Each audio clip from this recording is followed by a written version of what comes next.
Sa iba pang balita, nangako naman ng krusada para sa kalusugan ang ilang senador. Kasunod yan ang Temporary Restraining Order o TRO ng Korte Suprema sa paglilipat ng pondo ng PhilHealth. Ang buong detalye iuulat ni Raymond Dadpaas. Kasunod ng pasasalamat sa Korte Suprema matapos itong magpalabas ng Temporary Restraining Order o TRO sa pagdilipat ng pondo ng PhilHealth, ay nangako ang ilang senador na ipagpatuloy ang krusada para sa kalusugan.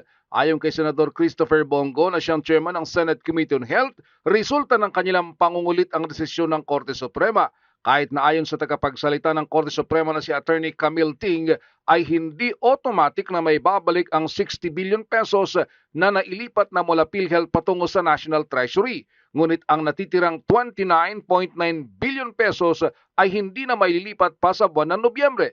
Sabi ni Go, kasama sa patuloy nitong ipaglalaban ay ang mga pagtupad ng PhilHealth sa mga ipinangako nito sa mga miyembro. Kabilang na dito ang mas mataas na case rate, mas malawak na health package, mas mababang premium contribution at iba pang healthcare packages dahil ang pondo ng PhilHealth ay para lamang dapat sa health. This is one big win for the Filipino people. Sulit ang ating pangungulit.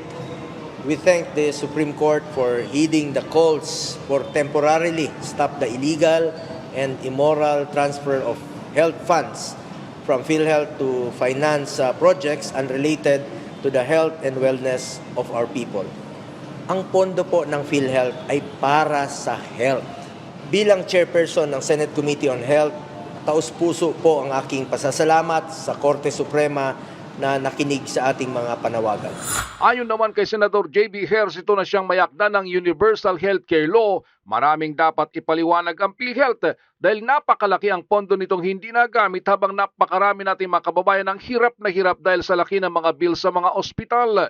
Nanawagan ito sa mga counterparts sa Kamara de Representantes na ipursige ang pag-amyenda sa UHC Law bago matapos ang taon. Kabilang sa mahalaga nitong provision ay ang pagbabawal sa pondo ng PhilHealth na ilipat sa ibang proyekto.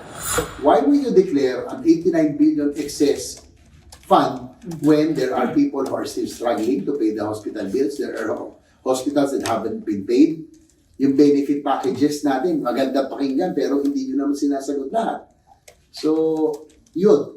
That's why I'm very, I welcome the TRO of the Supreme Court on the excess fund of PhilHealth that will be transferred.